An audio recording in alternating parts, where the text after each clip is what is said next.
قال أفرأيتم ما كنتم تعبدون أنتم وآباؤكم الأقدمون فإنهم عدو لي إلا رب العالمين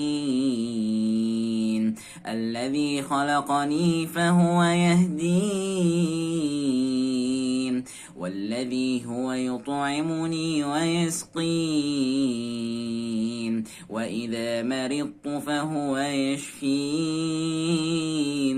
وإذا مرضت فهو يشفين والذي يميتني ثم يحيين والذي أطمع أن يغفر لي خطيئتي يوم الدين رب